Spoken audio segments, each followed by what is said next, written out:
اس وقت تک جو آپ دیکھ رہے ہیں، میں پاکستان پیپلز پارٹی کا نہیں پوچھ رہا، ایز اے سیاسی ورکر، ایز اے جمہوری لیڈر، آپ سمجھتے ہیں کہ اب تک جو کچھ آپ نے دیکھا ہے گراؤنڈ پہ، جو خبریں آپ تک آ رہی ہیں، تو صاف اور شفاف الیکشنز ہونے جا رہے ہیں اور اس وقت تک آپ کو کوئی اعتراض نہیں؟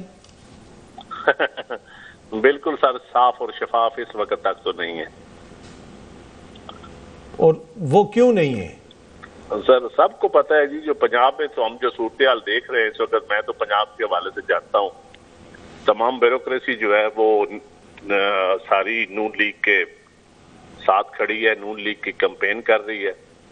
جو سرکاری ملازم ہے نیچے نیب کاسل سے لے کے چیف سیکرٹری تک نون لیگ کا لگایا گیا، اور سب ان کو کہنے پہ ان کے کینڈیڈیٹس کو اسکیموں کی آئیڈینٹیفکیشن لے لیں، ولیج کونسلوں کے نوٹیفکیشن لے لیں، تمام انتظامیہ کی تعیناتی لے لیں، آر اوز کا جو ریٹرننگ افسر بنائے گئے ہیں وہ ان کی مرضی کے بنائے گئے ہیں، پولنگ سکیمیں ان کی مرضی کی بن رہی ہیں، یہ سارا کچھ ہو رہا ہے جی۔ جان صاحب، یہ اعتراضات تو تحریک انصاف کرتی ہے، پاکستان پیپلز پارٹی کو تو اس حوالے سے کوئی اعتراضات نہیں ہونے چاہیے، کیونکہ میں پاکستان پیپلز پارٹی کے الیکشن لڑ رہا ہوں، اور جو میں بات کر رہا ہوں تحریک انصاف کا ایک بندہ بھی ایسے بات نہیں کرے گا۔ کو مجھے دکھا دیں کسی نے کبھی، ان کو پتہ ہے کہ چیف سیکرٹری کس کینڈیڈیٹ کا ماموں ہے، مجھے پتہ ہے کس کا ماموں، ان کو ایک ایک ضلع کے تحریک انصاف کو تو پتہ نہیں ہے کون ڈپٹی کمشنر کس کے کہنے پہ لگایا گیا ہے، میں آپ کو لسٹ دے سکتا ہوں، کون ڈی ایس پی، کون اسسٹنٹ کمشنر کس کے کہنے پہ لگائے گئے۔ تحریک انصاف تو بس صرف پریکٹیکلی کام تو نہیں کرتے، ہم پریکٹیکلی کام کر رہے ہیں نیچے، ہم رجسٹ کر رہے ہیں ان کو، ہم ان کو، وہ چیئرمین بلاول لاہور سے الیکشن لڑ رہا ہے تو آپ عطاء اللہ تارڑ کی زبان دیکھیں نا کیسے وہ بول رہا ہے۔ پر چین صاحب، کیا وجہ ہے کہ یہ جو سارے گراؤنڈ پہ جو سچویشن ہے، اس حوالے سے آپ اپنی لیڈرشپ کو اس طرح کنونس نہیں کر پا رہے؟ دیکھیں، لیڈرشپ ہماری کنونس ہے، اور ہم نے اس ملک کی جمہوریت کو بھی چلانا ہے، اس سسٹم کو بھی چلانا ہے۔ اب ایک ورکر کا جو جذبات ہوتے ہیں لیڈرشپ کے، یقیناً وہ جذبات نہیں ہونے چاہیے۔ لیڈرشپ چیزوں کو کول ڈاؤن بھی کرتی ہے، چیزوں کو آگے لے کے چلتی ہے۔ وہ لیڈرشپ جو ہوتی ہے وہ ساری چیزیں، وہ چیزیں بھی ان کو پتا ہوتی ہیں جو ہمیں نہیں پتا ہوتی۔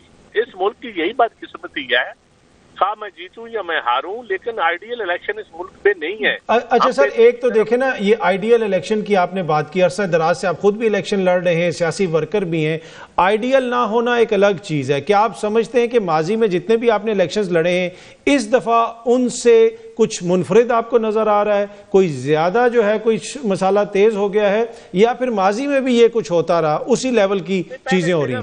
یہ مسالہ پیپلز پارٹی کے خلاف ہوتا تھا، 1977 کے بعد سے یہ مسالہ ہمیشہ پیپلز پارٹی کے خلاف غیر جماعتی کرائے گئے، نشان چھینے گئے، تلوار چھینی گئی، پھر لوگوں کو ڈسکوالیفائی کیا گیا، لوگوں کو جلا وطن کیا گیا، کوڑے مارے گئے، کاروبار تباہ کیے گئے۔ یہ پہلے پیپلز پارٹی کے ساتھ ہوتا تھا، پھر اور یہ کرتی کون سی جماعت تھی، فائدہ کس کو ہوتا تھا؟ یقیناً مسلم لیگ کو۔ کبھی مسلم لیگ نواز بن جاتی تھی، کبھی مسلم لیگ کاف بن جاتی تھی، کبھی کوئی مسلم لیگ۔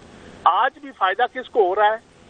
وہ مسلم لیگ نواز کو فائدہ ہو رہا ہے، اس کو فائدہ دیا جا رہا ہے، اور بائی ڈیزائن اس کے مخالفین، جہاں اس کا مخالف کسی جس جماعت کا بھی ہے، اس کو طریقے کے ساتھ اس کے پر کاٹے جا رہے ہیں۔ اگر پیپلز پارٹی کا امیدوار مضبوط ہے تو اس کے پر کاٹے جا رہے ہیں، اگر پی ٹی آئی کا مضبوط ہے تو اس کے پر کاٹے جا رہے ہیں۔ یہ سائنٹیفک پولیٹیکل انجینئرنگ نون لیگ کے لیے ہو رہی ہے۔ ٹھیک، پر جس طرح کے یہ عام انتخابات ہونے جا رہے ہیں، آپ نے بھی کچھ اس حوالے سے اپنے تحفظات کا اظہار کیا، تو کیا یہ پھر ملک میں استحکام لا سکیں گے؟ اس کے نتیجے میں جو حکومت آئے گی، ہو سکتا ہے کہ آپ لوگ بھی اس کا حصہ ہوں، تو وہ کیسے استحکام آئے گا؟ دیکھیں اگر الیکشن ہوں گے تو استحکام آئے گا، اگر سلیکشن ہوگی تو استحکام نہیں آئے گا۔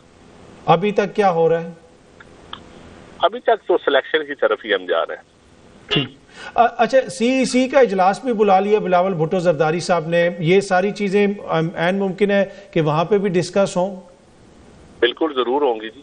ٹھیک، اور اب مستقبل میں جو آپ لوگوں کا سیاسی اتحاد بنے گا الیکشنز کے بعد، اس کے حوالے سے تو بہت ساری باتیں ہو رہی ہیں، ابھی اس وقت تک پنجاب کے اندر آپ لوگوں کا کوئی سیاسی اتحاد نہیں ہے، کہیں پہ کسی کے ساتھ کوئی سیٹ ایڈجسٹمنٹ نہیں کی پاکستان پیپلز پارٹی نے؟ نہیں جی، اس وقت تک تو بالکل نہیں ہے، ہماری بات چیت ہماری جاری ہے، ہماری کمیٹی بنائی گئی ہے جو مختلف پولیٹیکل پارٹیز کے ساتھ بات کر رہی ہے، جماعت اسلامی کے ساتھ بھی کر رہی ہے، MWM کے ساتھ بھی کر رہی ہے اور متحدہ علماء کونسل کے ساتھ بھی ہو رہی ہے، اور جہاں تک JUI کے ساتھ بھی پنجاب میں بات ہو رہی ہے. پنجاب کا تو مجھے پتہ ہے یہاں تو بات اونچی تو ہو رہی ہے، پیٹ سے بات ہو رہی ہے، عوامی تحریک سے، لیکن دو بڑی پارٹیوں کے ساتھ میرا خیال ہے نون لیگ یا PTI کے ساتھ نہیں ہو رہی. نہیں. اچھا، یہ جو سر آپ نے جو شکایتیں کی ہیں، جو آپ کے کولیگ ہیں، آپ کے ساتھی ہیں سندھ میں، خیبر پختونخوا میں، بلوچستان میں، ان کے بھی کوئی اسی قسم کے خیالات ہیں کہ یہ وہاں پہ چیزیں نسبتاً بہتر ہیں؟ دیکھیں، مجھے جو خیبر پختونخوا کے لوگ ملے ہیں ان کی جو شکایات ہیں، اور جو سندھ کے ملے ہیں وہاں بھی مجھے 2-3 بندے ملے ہیں، ان کی شکایات تو وہ بھی بتا رہے ہیں کہ ان کی بیوروکریسی کو کیسے ہوئی ہے یہ مجھے. لیکن جس طرح کی شکایات پنجاب میں ہیں یا KPK میں ہیں، شاید باقی جگہ پہ اتنی زیادہ نہ ہو، یہ ایک حقیقت ہے، لیکن پنجاب میں اور KPK میں تو بہت سویر شکایات ہیں.